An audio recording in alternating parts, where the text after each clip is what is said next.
Rodrigo, pues bienvenido. Muchas gracias por estar aquí. Ya estuvimos como calentando, haciendo un warm-up del podcast.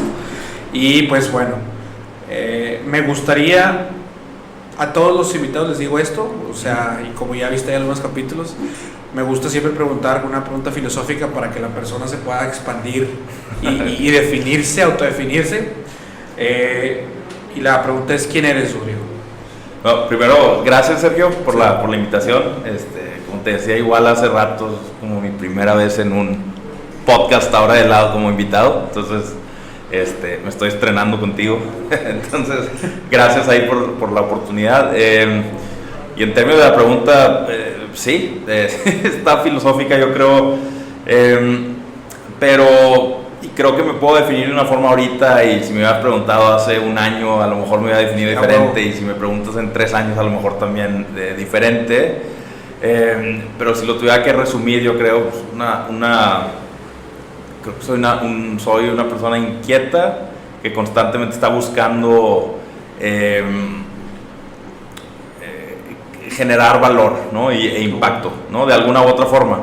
Ahorita en ese sentido se me ha acomodado un poco, o he logrado a través de las experiencias que he tenido en mi vida irme acoplando un poco más a ese autoconocimiento, decir, bueno, ¿qué quieres, no? ¿Qué te gusta? ¿Qué tipo de actividades te gusta hacer? ¿Con qué tipo de gente te gusta involucrarte? ¿En qué tipo de culturas te sientes más cómodo? Y poco a poco lo he estado descubriendo, ¿no? Y creo que en ese autodescubrimiento me he conocido más desde una perspectiva más personal, de una perspectiva más profesional, y ahorita te diría que quién soy, pues soy alguien que todavía está en proceso, ¿no? A pesar de que tengo 38 años, todavía no te pudiera responder así como que tangiblemente o muy objetivamente esa pregunta con una palabra de que soy tal, ¿no? Entonces diría que estoy como un website que está en construcción, ¿no? Pero fuera de eso, las cosas así más como tradicionales, soy Rodrigo Mazal, soy de aquí de Monterrey, estudié finanzas en el TEC de Monterrey, tengo una maestría, un MBA en Babson College en Estados Unidos, y actualmente soy cabeza de Latinoamérica para StockX, que es una empresa que ahorita a lo mejor podemos platicar más. Sí, ahorita vamos a hablar. Sí. Bueno, ahora platícame, Rodrigo, un poco de tu historia personal, o sea, cómo empieza ahorita, ya te platicamos un poquito, hablas sobre que te gustan los crecimientos acelerados y aparte has sido catalizador para estos crecimientos acelerados. Cuéntame un poco de tu historia personal, desde chico siempre fuiste así, cómo era, tu ADN familiar, cómo ayudó a esto. Cuéntame un poco de eso. No, fíjate, yo inclusive hasta estoy un poco sorprendido ahorita en cierto sentido, porque chico yo era súper introvertido, o sea, el típico, muy introvertido, muy callado, muy en mi mundito, y realmente tuve como mi cascarón. Yo creo que como hasta los 14, 15 años empecé a identificar también estos como atributos o situaciones que me gustaba de repente ser parte de un equipo, y no necesariamente ser la figura reconocida de ese equipo o ser como que el popular, ¿no? Si lo extrapolas a la escuela o demás, pero sí me gustaba estar al lado de gente que sí tenían esas personalidades como más extrovertidas y más aventados, ¿no? Como que me complementaba muy bien en ese sentido, porque yo decía, bueno, yo no soy así, pero sí me gusta rodearme de gente que es así, ¿no? Y de ahí como que empecé a ver que también tenía ciertas cualidades o habilidades que sí podía aprovechar como para liderar algo o ser parte proactiva de un grupo de gente o en un equipo o para un fin. Entonces poco a poco me empecé a involucrar un poco más en temas más pues, como que involucraban más grupos y comunidades, ¿no? Deportes, cosas más artísticas, o sea, te digo, tuve un grupo de música. ¿Cómo se llamaba? Turbo 7. ¿Sigue existiendo? A los breves fans, a los pocos fans que había. No, esto fue yo creo que entre secundaria y prepa. Estuvimos, en esa época era cuando Monterrey era conocido como la cuna del rock.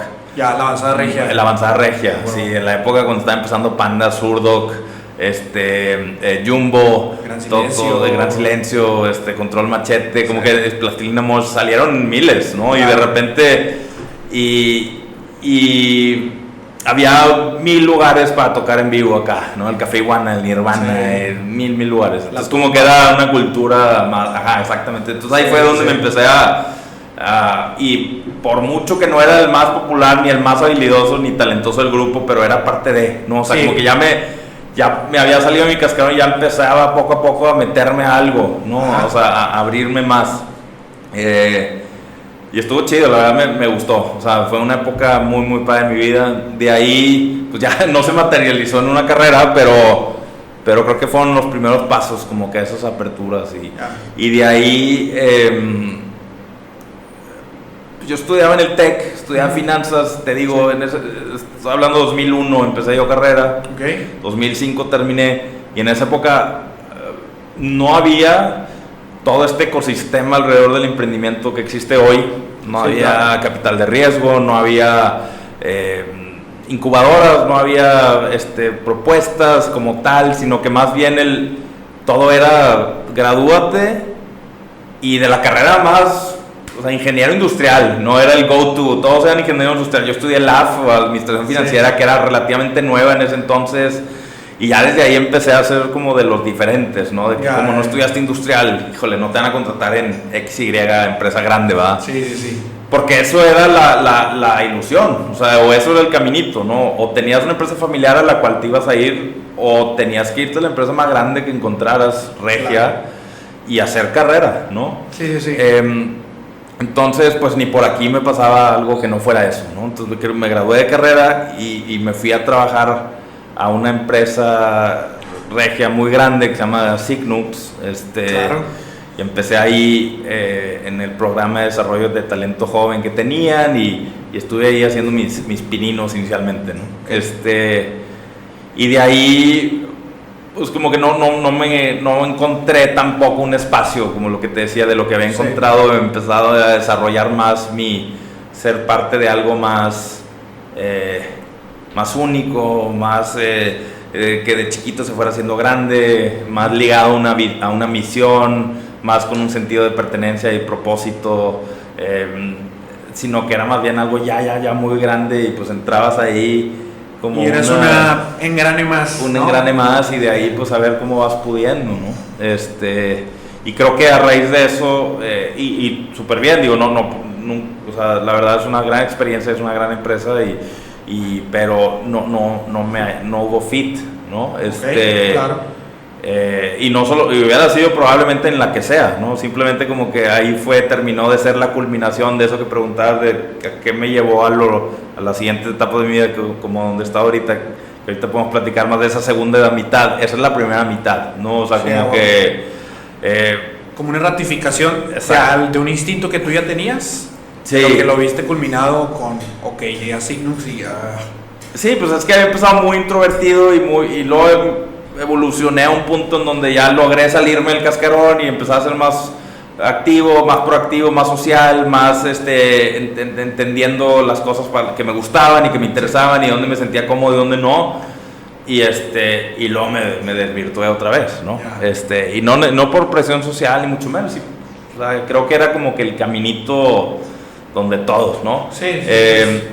Y bueno, justo eso ya fue por ahí del 2009, 2010, dije, pues no, o sea, no me veo siguiendo este camino por 15, 20, 30, 40 años más. Claro. Entonces ahí decidí irme a estudiar un MBA, que al final ya lo quería hacer, pero no quería hacer algo nada más por hacerlo, para acelerar mi carrera dentro de ese mundo, ¿no? O sea, la posibilidad de irme a un Harvard o Stanford o algo, nada más para subir de nivel, o que fuera como más atractivo para empresas de ese estilo, o haciendo ese tipo de carrerita estructurada que era como el status quo, sino que dije, bueno, voy a hacer algo que realmente me sume, y que si haya fit para ambas partes, ¿no? O sea, que yo le vaya a sacar algo muy particular y que ellos me vayan a sacar algo a mí. Y en ese sentido, en esa escuela en particular, después de investigar mucho, vi que como que su DNA era sobre emprendimiento. Yo no sabía nada de emprendimiento, todavía no estaba de moda en México tanto, pero ya estaba medio que empezando a agarrar un poco más, ¿no? Ya había las primeras historias de éxito, ya había el primer fondito que se había empezado en Ciudad de México, y ya como que había ciertas oportunidades.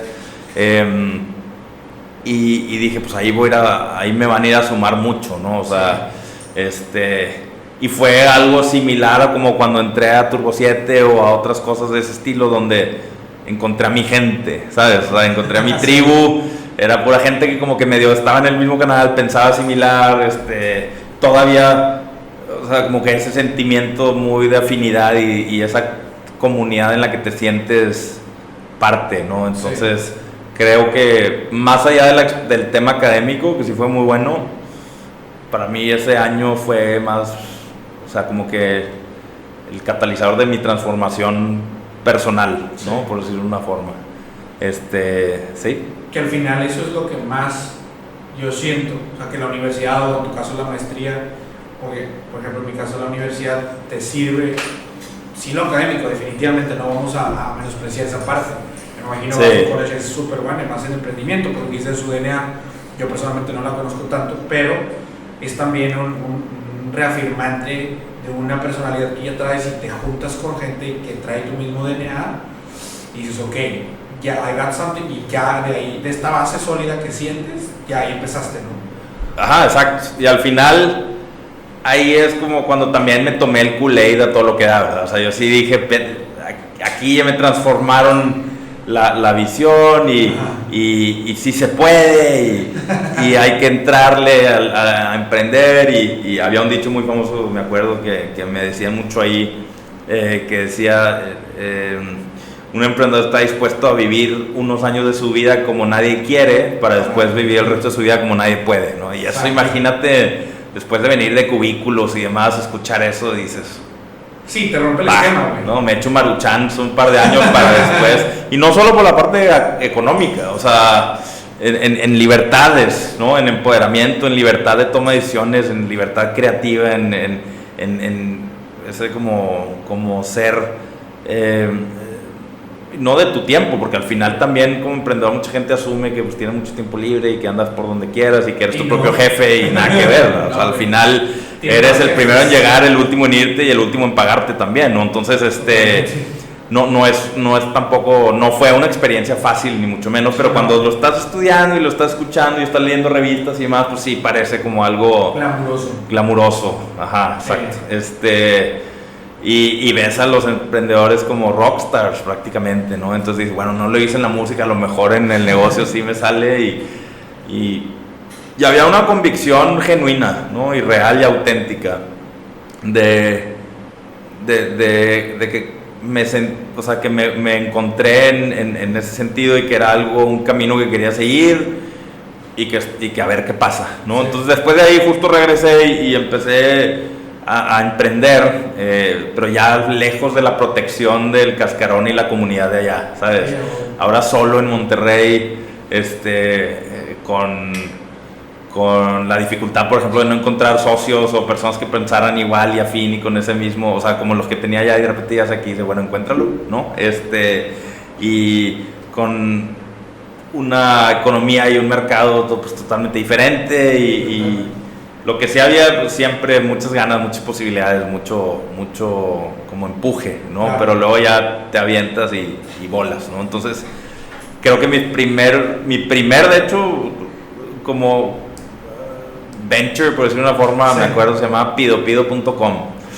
¿Te suena? No. Porque probablemente nunca entraste. Y de hecho, casi que nunca terminó de salir. Pero pidopido.com era básicamente... y ahorita vas a ver como todo lo que te platique también de emprendimiento se va a ligar a las decisiones que tomé después y ahora otra vez como empleado, ¿no? Pero, entonces, pidopido.com es comercio electrónico. Era una plataforma en la que la intención era ofrecer un canal alternativo de venta para los vendedores. En este caso, los vendedores eran tiendas mayoristas o minoristas grandes, que en ese entonces no tenían desarrollado su canal digital de venta, ¿no? Por decir, las marcas típicas, ¿no? Coppel o Elizondo o FAMSA, etcétera, ¿no? Todos ellos tienen en sus almacenes, puntos de venta y en sus almacenes. Los almacenes tienen todo alimentario, los puntos de ventas ponen lo que tienen normalmente mucho margen, o si no tienen mucho margen, tienen mucha rotación, ¿no? Claro. Y de repente por ahí hay algunos que a lo mejor cambian de temporada o cambian de modelo y todavía en el real estate de la tienda había la otra versión u otro modelo que a lo mejor ya no tiene rotación o ya no tiene un buen margen y entonces hay que sacarlo de ahí para darle lugar a que entre lo nuevo. Sí. Porque hay una cantidad finita de metros cuadrados que pueden utilizar y that's it, ¿no? Entonces tienen que evaluar muy bien como que qué productos tienen alguna de esas dos, o por X o Y de estrategia les conviene tener en el piso de venta. Todos los que no están en almacén, ¿no? Entonces esos se llaman los saldos. Sí.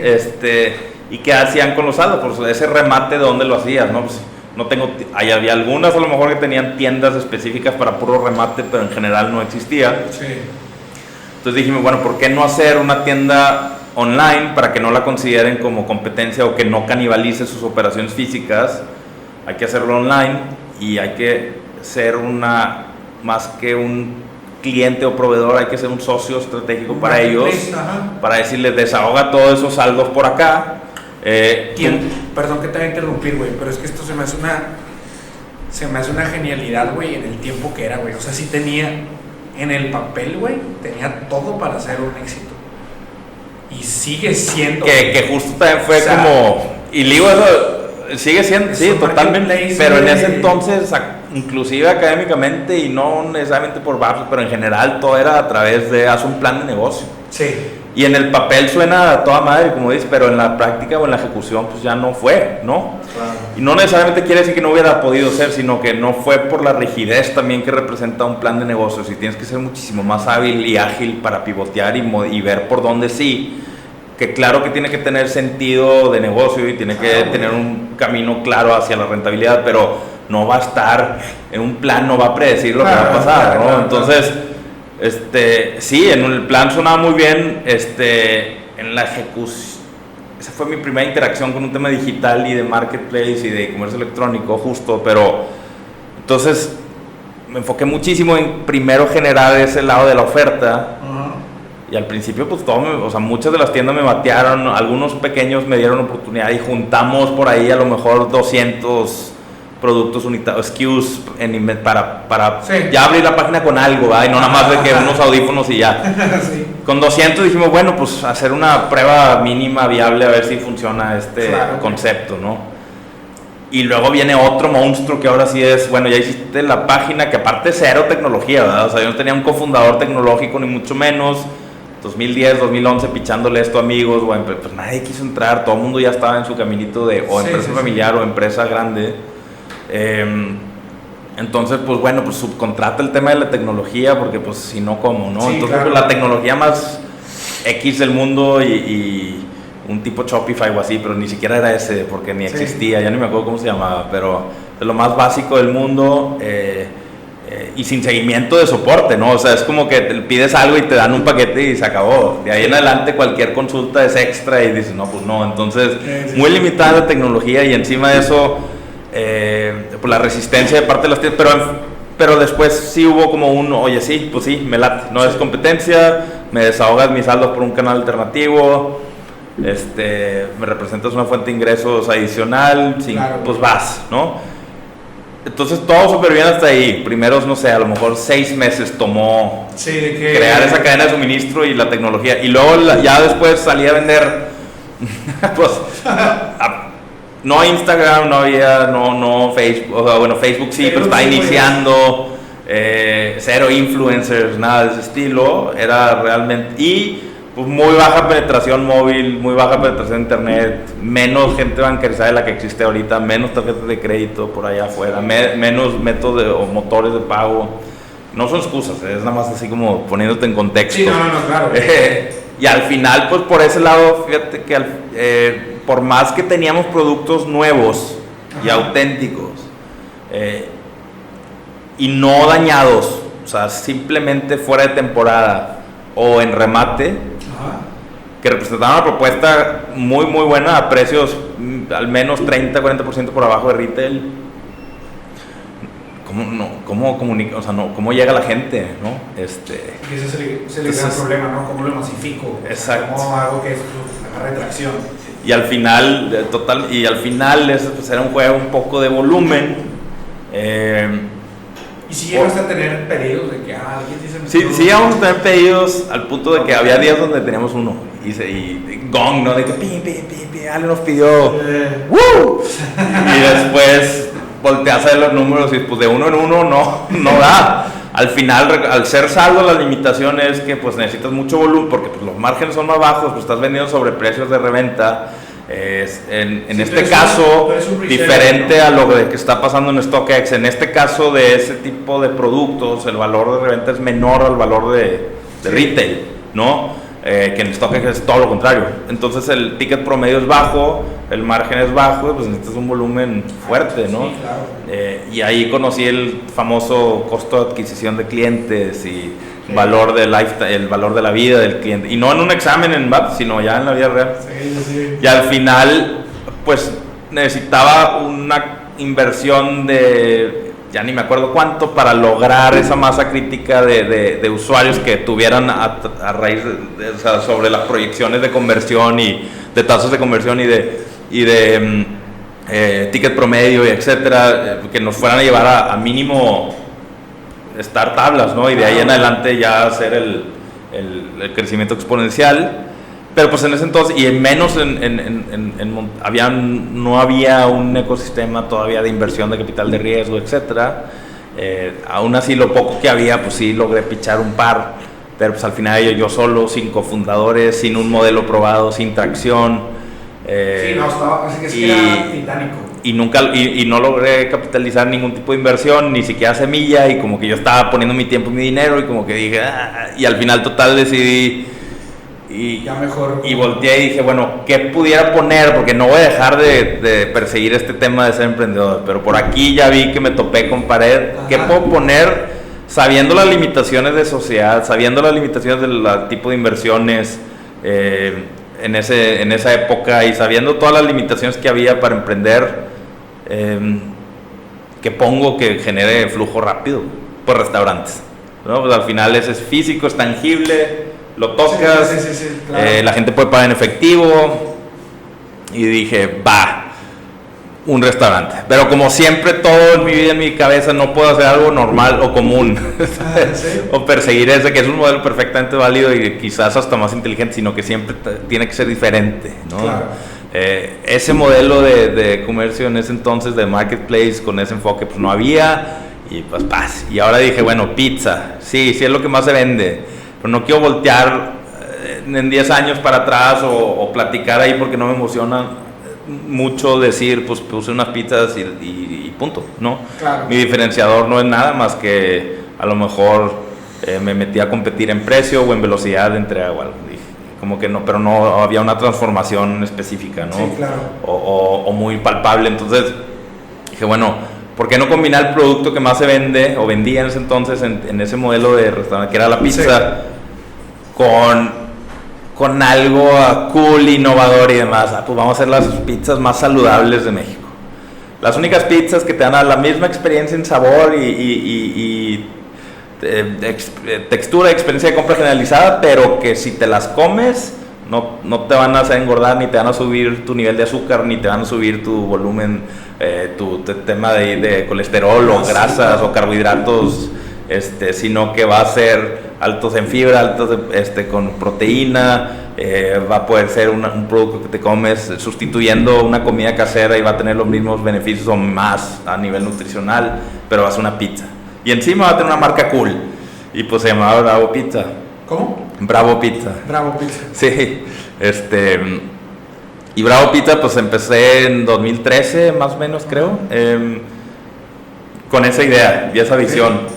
Y obviamente pues nunca fue la intención mantenerlo pequeño, ni mucho menos. Claro. Esa vez, contrario a lo demás, cero plan de negocio, cero nada. Nada más fue como una intuición, o sea, mucha intuición y una idea y una visión. Y vámonos, ¿no? Claro. Y bueno, muy buen producto, una marca, o sea, buena, padre, la historia detrás de la marca y todo, buenas ubicaciones dentro de las limitaciones, bueno, la primera, la segunda, ahorita les digo la historia, pero pues un nicho y un segmento así, o sea, al final, el supuesto de que todo mundo va a querer algo que sepa igual y sea mejor que tú, pues o sea mejor para ti, perdón, claro. pues no necesariamente pegó, ¿no? Entonces tuvimos como una aceptación muy rápida con esos que adaptan las cosas, los early adopters famosos, los que adaptan los primeros. Ahora ponte en contexto de que en 2013 pues no está de moda ahorita, ¿verdad? Ahorita todo el mundo es fit, porque te graban en donde sea, TikTok, Instagram, no sé, ¿no? Entonces todo el mundo se preocupa, hombres y mujeres.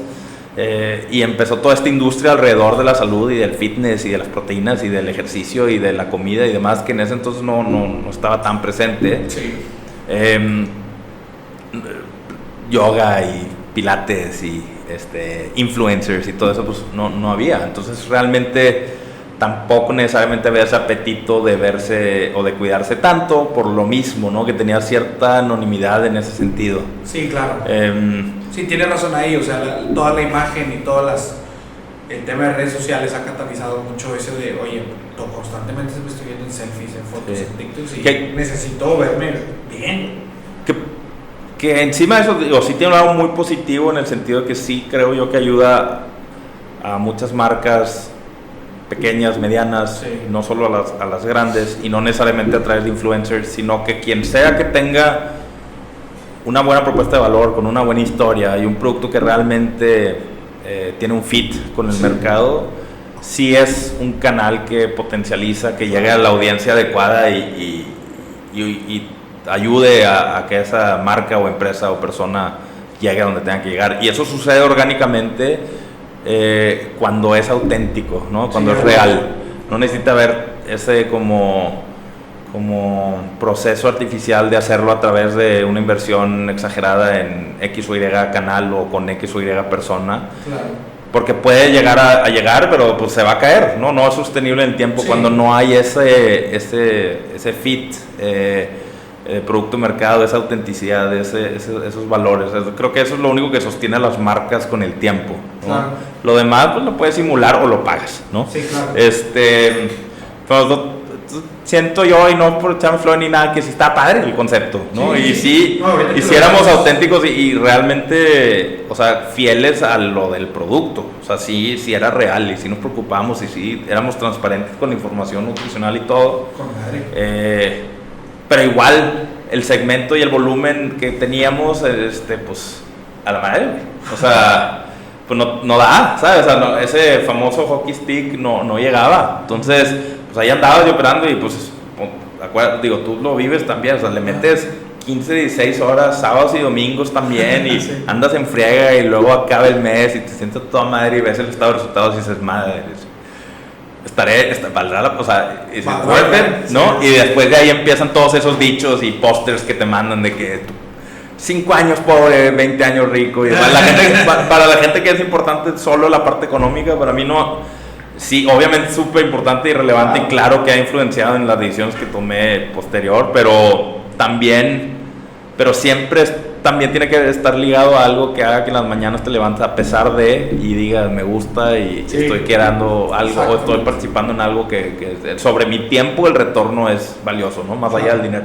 Entonces, pero en ese momento pues el dinero también era negativo, ¿no? Entonces, pues quieras que no también afecta, que claro que tampoco quieres estar. Entonces ahí es cuando normalmente otra vez sales y buscas inversionistas. A diferencia de pidopido.com, aquí sí teníamos ya un año de tracción, teníamos una sucursal y media, la segunda estaba abriendo, teníamos estados financieros bien hechos, teníamos una historia, teníamos un mercado, y pues ahora sí había más posibilidades de levantar fondos para exponenciar y potenciar esto, ¿no?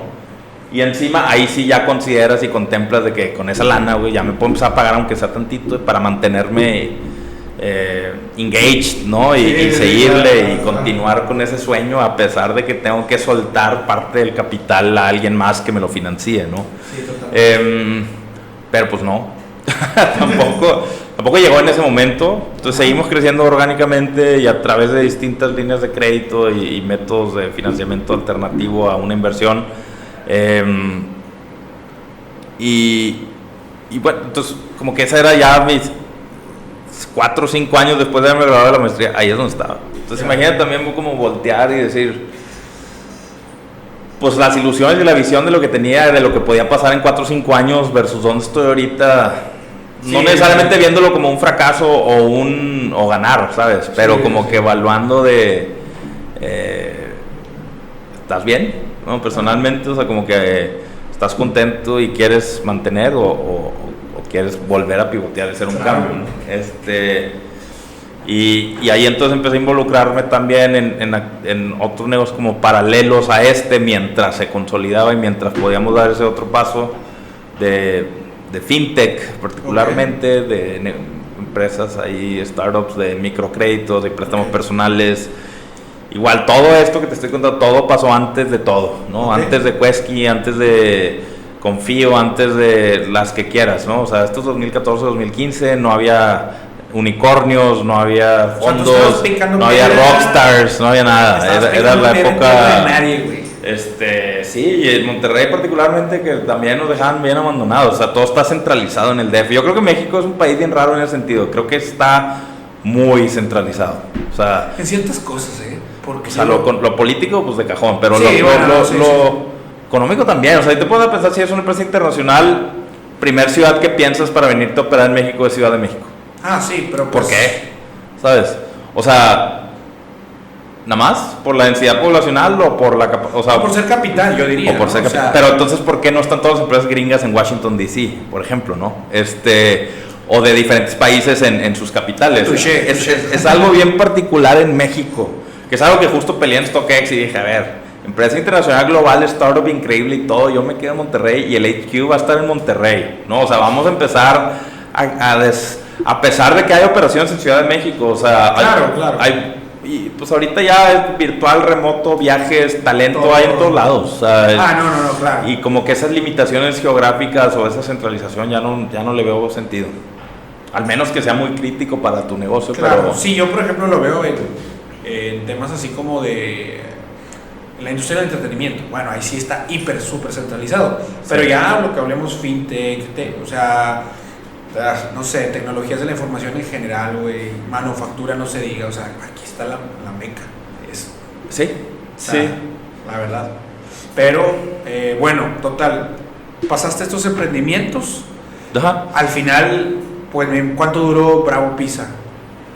Hasta como el 2017. Ok. Pues un buen rato, güey. O sea, sí, 4 o 5 años. Está bien. En 2017 ya teníamos 3 sucursales en Monterrey y una franquiciada en Ciudad de México, pero... ¿Y qué hiciste? ¿Vendiste? Pero seguía como que en la parte, o sea, no dando ese último push en términos de dinero. Yo había también vivido una situación complicada personal en el 2016, con el fallecimiento de mi papá por la consecuencia de cáncer y otras cosas, y como que perdí mucho tiempo, no perdí, sino que decidí muy conscientemente y con el apoyo de mis socios invertir ese tiempo con él, estando apoyando en los procesos médicos y demás en los hospitales, que fue fuera de aquí, y delegando un poco la operación del negocio, que al final ya llevaba 4 años y como que ya medio que subsistía, pero ya era el principio de él decir, vamos a tener que hacer algo con ¿no? O sea, porque no tenemos los recursos para hacer ese crecimiento exponencial que necesitamos para rentabilizarlo y que tenga un sentido financieramente. Claro. Entonces, y tampoco vale la pena ya porque el costo de oportunidad de seguirlo operando sin un beneficio tangible, pues ya es muy alto, ¿no? Sí, versus claro. Otras oportunidades que había visto en fintech y en otras áreas. Entonces, pues la primera no se dio y la segunda fue una decisión literal que muchos hemos pasado de cerrar. Entonces cerramos, literal, cuando digo cerrar es cerramos, o sea... No le vendiste tu share a tus socios, nada, o sea, simplemente... Paramos operaciones, pusimos todos los equipos en una bodega, cerramos las sucursales, liquidamos deudas y se acabó. Pero ahorita te platico qué pasó después. Entonces, pues bueno, después haces todo un análisis de, bueno, estuvimos muy temprano y cualquier cosa que te puedas hacer mentalmente claro. Para justificar, ¿no? La realidad de las cosas es que al final, pues sí, o sea, aprendí mucho en el tema de ya más operativo financiero del negocio para entender ciertas situaciones, para que ya no, hacia adelante no. Sí. Y ya después de ahí como que me di cuenta, después de casi 7 años emprendiendo como emprendedor y demás, a pesar de todas las adversidades y demás, que en un principio a lo mejor me había clavado o enamorado de una visión de algo que era el emprendimiento, de ese como esa sensación de que cuando eres alguien y eres relevante y haces una comunidad alrededor de ti y encima de eso tienes esta posibilidad de tú dirigir las acciones y la parte creativa y encima tienes todo este dinero si te va bien y qué padre y demás. Pero pues para que eso suceda hay un camino antes que está muy muy complicado. Sí. Y no era el miedo a ese camino ni mucho menos porque lo recorrí por muchos años, sino que ya por fin hice una introspección y dije, no soy esa persona. O sea, no quiero, o sea, no me siento cómodo en el spotlight, no es el glamour ni mi tiempo, no me gusta invertirlo en andar pichando.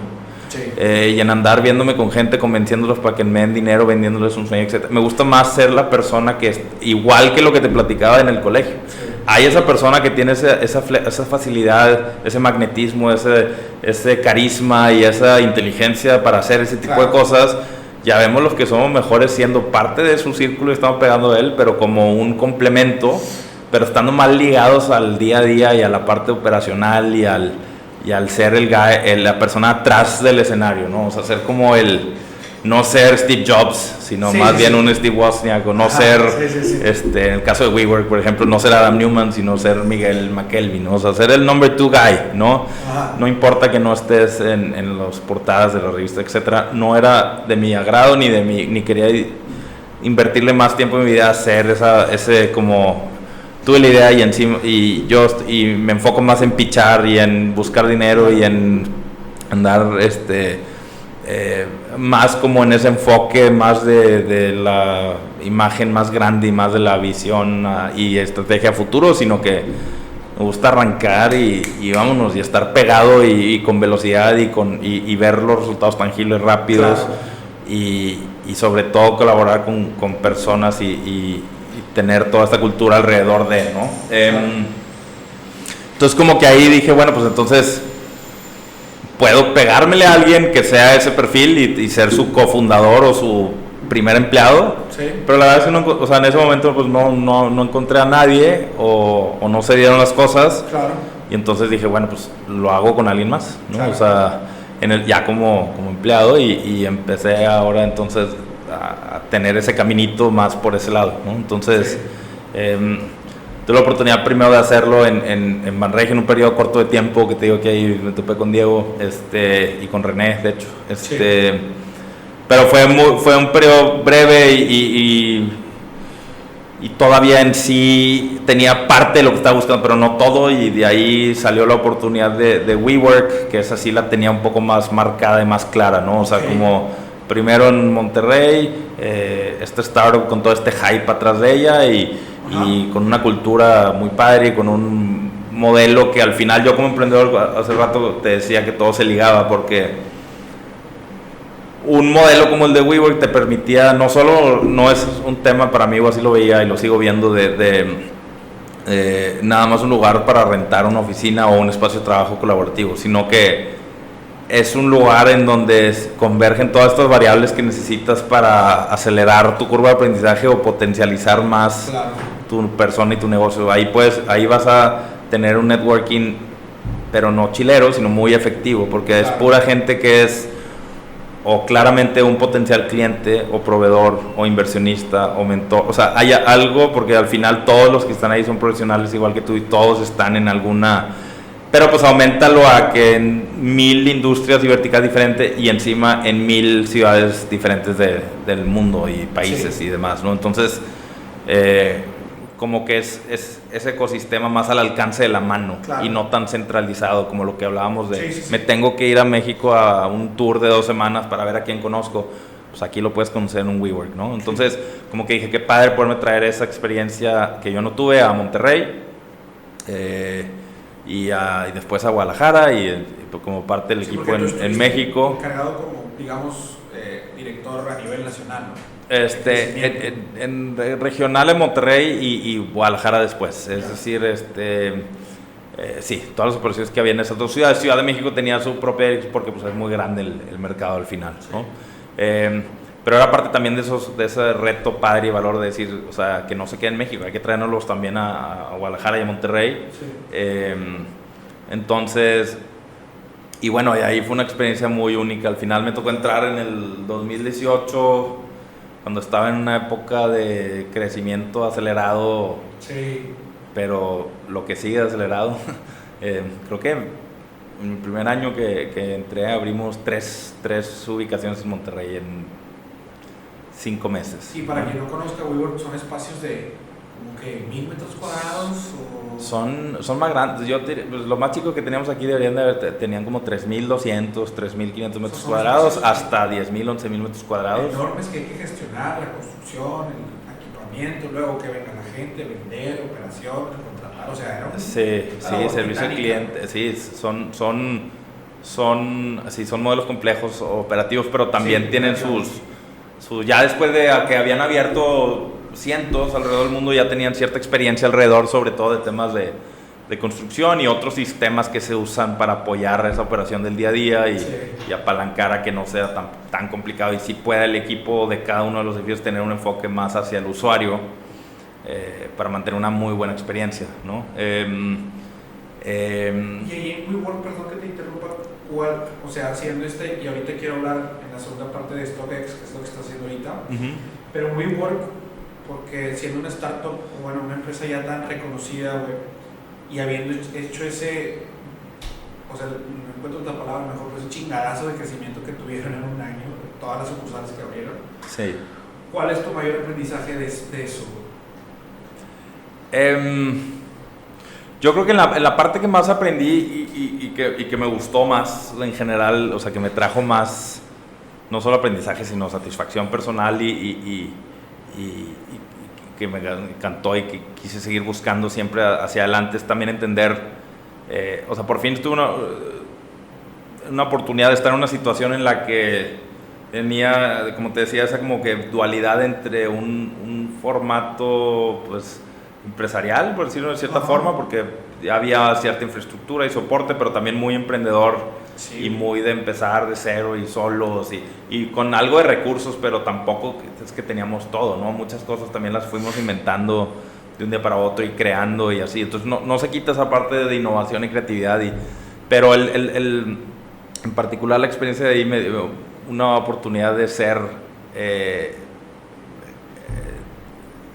people manager o llevar equipos de gente súper talentosa y súper creativa y muy motivada por primera vez ya en términos de equipos grandes, ¿no? Porque pues antes en mi primera experiencia en Ciclo pues no tenía nadie en mi equipo y como emprendedor pues sí, no, ¿sabes? Y nunca tan grandes y nunca de ese perfil, ¿no? Entonces creo que ahí redondeé ciertas habilidades ya de negocio y financieras y operativas y demás, pero ahí también, o sea, nunca dejas de aprender de eso, pero también ya lo hice en la escuela, ya lo estudiaste en la maestría, ya lo hiciste. Un estado de resultados lo ves una vez, lo ves 20 veces, sigue siendo un estado de resultados. A lo mejor le vas entendiendo un poco más cada vez a ciertas cosas o juicios críticos que tomas o diagnósticos que haces en base a, pero pues o sea, tampoco es algo que es exponencial el ver uno un año y ver otro el otro año y ver otro, o sea, el aprendizaje no es exponencial, ya va más lento, pero en términos del manejo de equipos y manejo de personas y trabajo colaborativo y liderazgo, esos son atributos súper relevantes. Entonces justo ya lo dividen en dos, yo creo, sobre todo en las empresas americanas, mucho de contribuyentes individuales y ese es un career path que puedes tomar dentro de una empresa, y el otro es como people manager, ¿no? O sea, un contribuyente individual a lo mejor es alguien que es súper bueno para lo que hace, técnico, y dice yo, el output que te voy a generar es súper valioso, pero yo solo, o sea, yo haciendo un proyecto, un proceso o algo y te doy un resultado. Claro. Y luego está más el perfil del manejo que suena raro porque es como que, pero tipo, o sea, no en ese sentido, pero de dirección, de estrategia, de management, de equipos y de personas que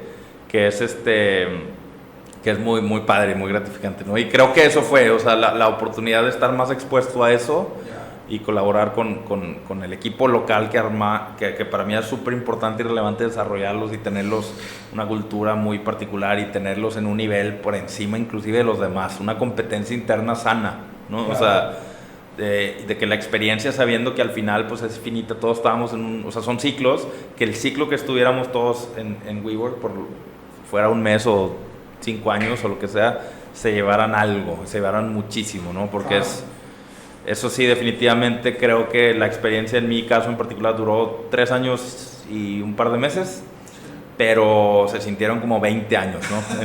En aprendizaje y en tiempo y en desveladas y lo que quieras, pero pues o sea, creo que sí fue un parteaguas positivo. Perfecto. Por muchas cosas en mi carrera, ¿no?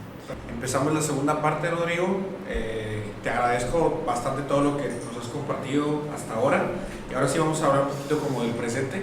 Ajá, ahorita sí. Estás en StockX, así muy concreto, no concreto, sino en palabras simples para que todos lo puedan entender. Sí. ¿Qué hace StockX? Sí, claro. Bueno, StockX es un marketplace de cultura urbana o de current culture, ¿no?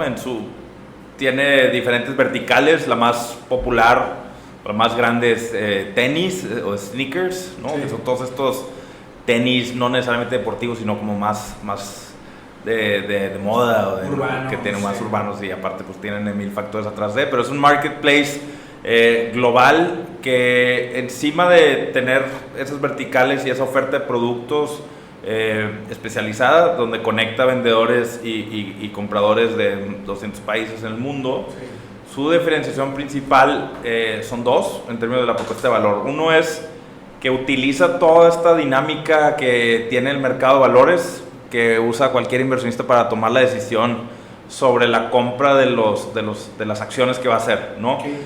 Normalmente eso implica pues información histórica de precios, volúmenes de venta históricos, comportamiento que puedes ver ya sea gráficamente o de trading, o sea, toda esta información histórica e información relevante para saber que estás comprando algo a precio de mercado justo, sí. ¿no? Que básicamente pues, es el principio de la bolsa de valores de comercio, pues, casi de los más antiguos que hay, pero no se aplicaba en cosas, ¿no? Sí. Entonces, ese es uno de los primeros, ¿no? Que ofrece a todos sus usuarios esa información, esas dinámicas que emulan al mercado de valores para tomar las mejores decisiones en base a su compra de estos artículos que tienden a ser artículos de edición limitada y de mucha demanda y poca oferta, ¿no? Entonces, sobre todo en esa dinámica, el tener ese tipo de información es muy valioso. Y segundo también es que empieza entonces con esos productos a clasificarlos como una clase alternativa de activos que se pueden traducir en ya inversiones, ¿no? Así como invertirías en criptomonedas o en acciones en la bolsa, pues ahora también puedes invertir en cosas, ¿no? En consolas de videojuegos, en tenis, en tarjetas, en coleccionables, en 1000 distintos productos que de nuevo tienen mucha demanda y poca oferta y bueno, encima de eso en términos del modelo operativo ofrece primero que nada anonimidad, ¿no? Para que se garantiza siempre la mejor experiencia para el vendedor y el comprador al todo ser a través de StockX, ¿no? Entonces, a diferencia de otras plataformas o marketplaces en donde te vende fulanito, menganito, en donde esos tienen, o sea, no sabes necesariamente quiénes son, si son de verdad o no, a lo mejor si ya tienen mucha transacción histórica, pues tienen calificación, pero a lo mejor y no, y el producto que tú quieres es alguien muy nuevo, entonces tienes como que cierta inseguridad. Y encima de eso, y pues estas plataformas no garantizan nada, ¿no? O sea, ellos nomás te ponen al vendedor y al comprador y ya, ¿no? Sí. Pero que si es auténtico o no, que si está en un precio justo o no, que si es nuevo o no hay manera de que te lo puedan garantizar, ¿no? Que ese proceso se llama autentificación. Entonces, para tú autenticar algo necesitas al final tocarlo, palparlo, ¿no? Entonces, StockX está en medio de todas las transacciones de los usuarios, es decir, todos los productos son, para ti vendedor o comprador, tu experiencia siempre es con StockX, no es con Sergio, ¿no? Ya. Y segundo, cada vez tú tienes esa garantía que cuando tú compras algo, el vendedor lo va a mandar a un centro de autenticación de StockX, que ahorita hay 11 alrededor del mundo y pronto aquí en México. Súper bien.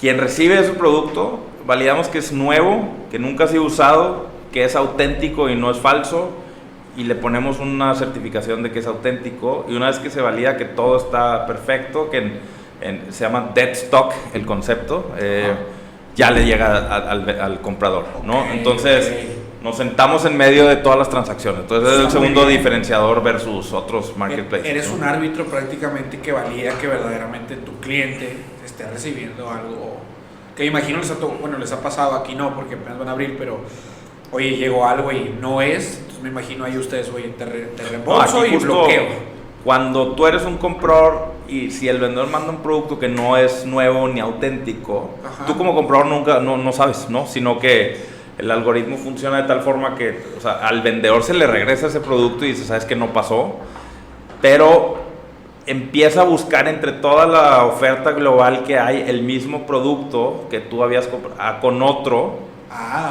Lo consigue y te lo envía, ¿no? Y al final tú nunca tuviste idea que alguien en Macedonia te lo vendió y resultó que no era auténtico y entonces te llegó de alguien de Venezuela. Tú no tienes por qué saber. De tal forma, la misma dinámica de por qué no es relevante que sepas si tú te metes a través de una plataforma de compraventa de acciones o GBM o la que quieras y dices, compré acciones de Cemex, ¿quién te las vendió? Importa, ¿no? O sea, al final son fidedignas.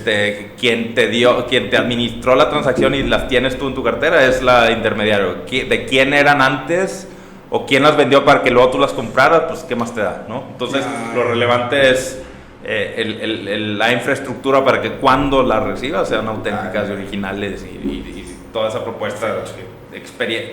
Que eso, pues, como experiencia, pues, es primordial, sí.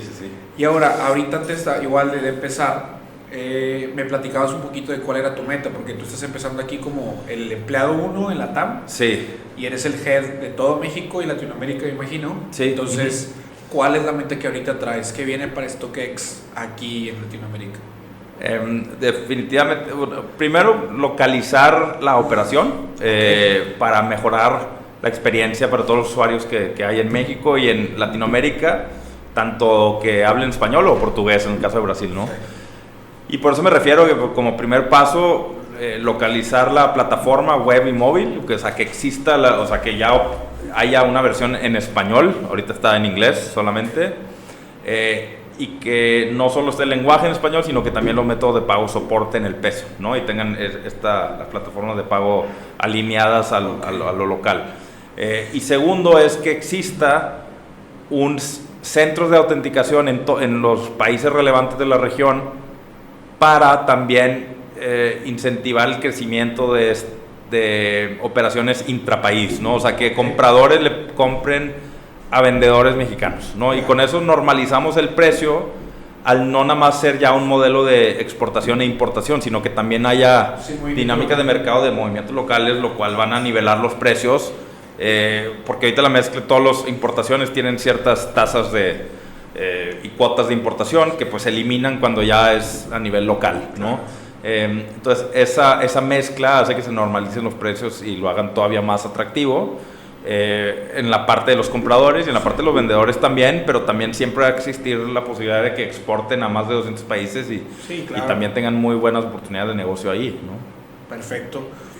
Fíjate, Rodrigo, segunda parte del podcast va muy orientada a ayudar a la gente que básicamente este podcast y todos los contenidos que orientamos en la plataforma que tenemos nosotros es para acelerar un crecimiento de carrera de la gente que nos ve, ¿no? Es gente que le interesa conectar con ustedes a través de estos contenidos y aprender. Entonces, una duda que aquí me surge es cómo tú, Rodrigo, empiezas a conseguir desde WeWork y ahora en StockX estas posiciones donde tienes mayor responsabilidad. ¿Cómo tú buscarías o le aconsejarías a alguien que tuviera un crecimiento en sus empresas?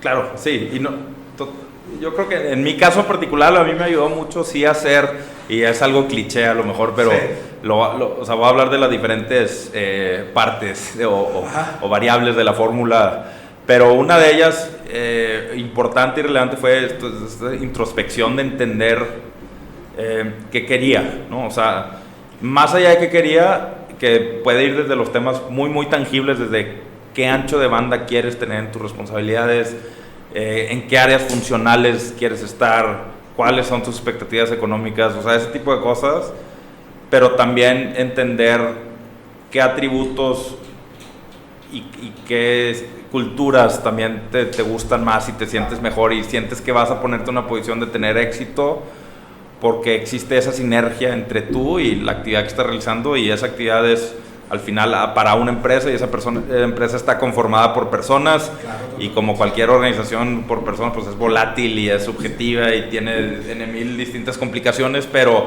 entre más te conozcas a ti y más conozcas a la empresa en donde quieres estar o en donde quieres crecer, y en donde encuentres ese fit, más posibilidades de éxito vas a tener, ¿no? Porque al final converges en muchas variables relevantes para el éxito, ¿no?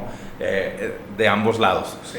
Y entonces esa es una importante, o sea, sí hacer esa introspección, sí cuestionarte qué quiero, en qué culturas me siento cómodo, qué tipo de jefe me gustaría tener, en qué tipo de industria o vertical, o sabes que no me importa la industria pero que sea dentro de tecnología, o no me importa si es comercial u residencial pero que sea inmobiliario, o sea, sí. No importa, o sea, cada quien define la granularidad de hasta dónde quiere llegar en eso, pero sí, al menos desde una perspectiva así, aunque sea amplia, sí, conocerte y tomar una decisión y decir me voy a ir por aquí, ¿no? Sí.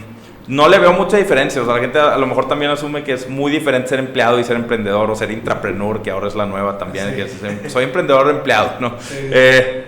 Pero en ambas tienes que tomar decisiones, y en ambas tienes que tener una visión, y en ambas tienes que tener claro un camino hacia dónde quieres ir, ¿no?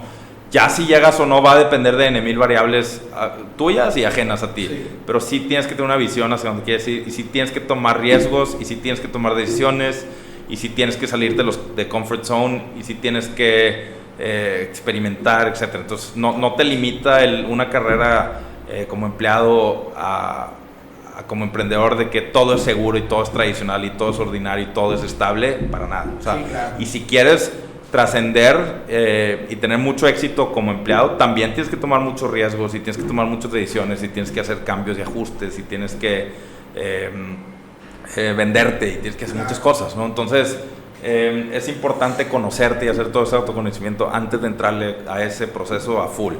Pero ya una vez que lo haces, igual, y emulando un poco, o regresando al tema del plan de negocio, no pierdas tanto tiempo haciéndolo. Mucho análisis es parálisis, ¿no? Tampoco tanto, pero lo suficiente como para decir, hasta aquí estoy cómodo, se acabó, lo meto al cajón, o sea, ya decidí, ya lo tengo en mi cabeza, y ahora sí me voy a aventar con una claridad o sea, interna, pero también con una ambición sin límites, ¿no? Okay.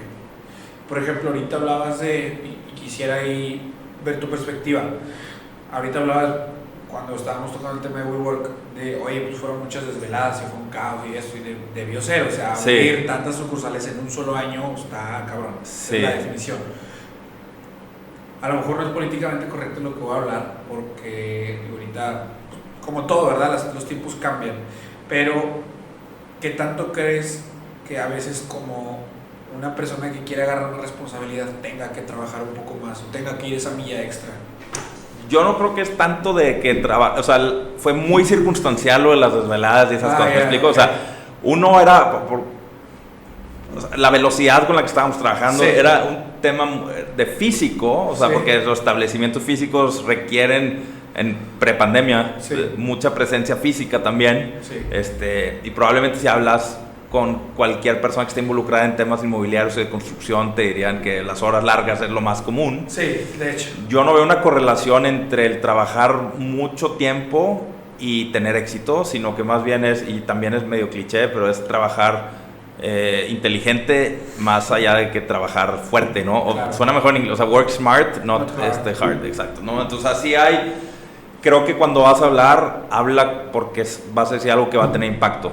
Cuando vas a ejecutar sobre algo que va a tener impacto. Okay. No, eso de querer estar ahí por estar, o querer hablar por hablar, o querer hacer por hacer, sí, es muy evidente cuando alguien lo hace, y es porque al final, o depende, hay mucha gente que a lo mejor no es tan buena para hacer, o que es muy transparente y se nota demasiado y así, pero cada vez menos se trata de cuánto tiempo inviertas, sino cada vez más se trata más del impacto, los resultados que generas, ¿no? Que creo que también es un mito como emprendedor del decir hustle harder y grind y duerme 1 hora al día porque si no, no vas a tener éxito.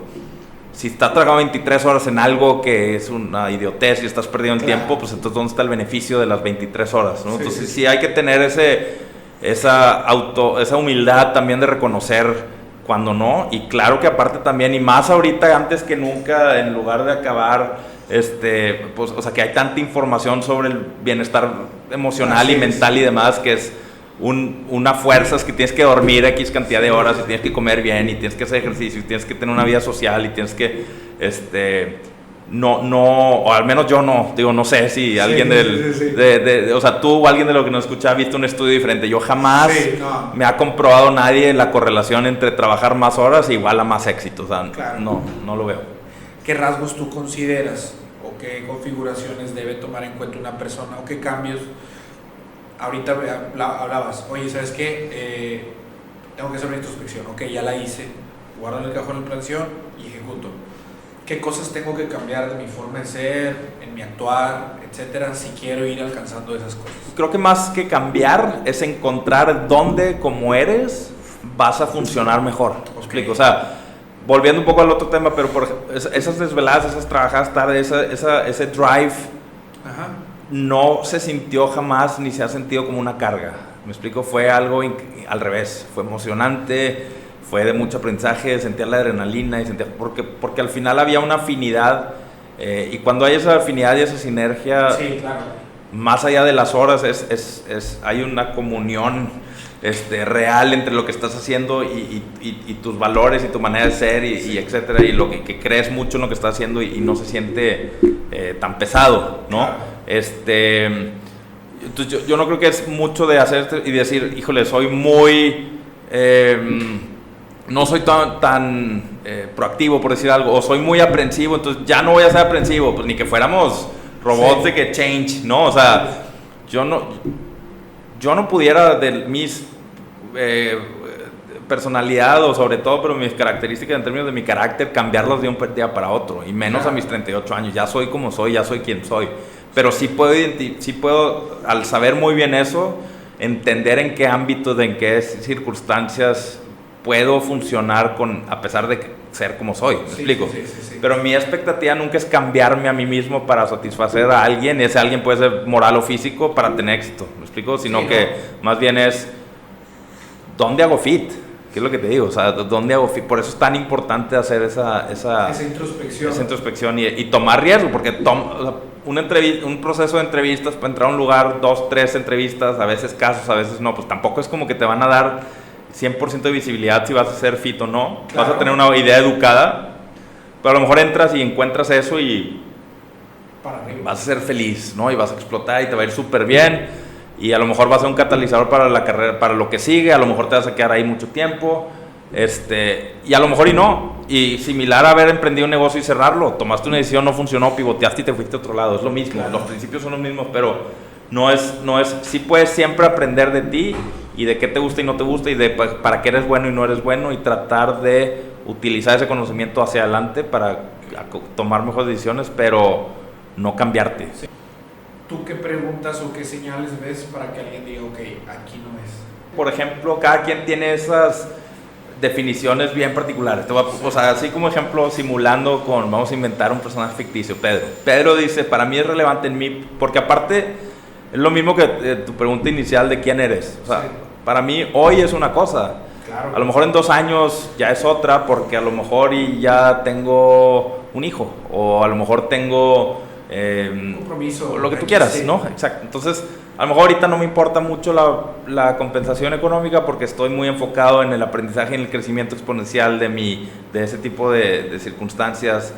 A lo mejor en 2 años digo, me encanta esto, pero pues necesito más lana, ¿no? O sea, necesito moverme algo porque pues ya tengo Entonces, sí cambia, pero en cada momento, y cambia en el proceso, o sea, un proceso de entrevista o de entrar a una empresa y te va a cambiar ya estando adentro de la empresa, ¿me explico? Sí. Y a lo mejor ya estando adentro dices, necesito cambiar de rol, necesito cambiar de país, necesito cambiar de empresa porque aquí no estoy encontrando lo que ahora necesito, ¿no? Entonces es identificar esos atributos que son no negociables y sí negociables, ¿no? Okay. No negociable, por ejemplo, es que pues el DNA y la cultura tiene que llevar muy claro y que, o sea, yo tengo que identificar que tienen un plan tangible y que me lo pueden verbalizar y yo entenderlo de forma muy objetiva, el desarrollo, por ejemplo, de sus colaboradores, okay, ¿no? Todos temas de aprendizaje, desarrollo, planeación de vida y carrera, oportunidades, etcétera. O tienen que tener una política de compensación súper clara y súper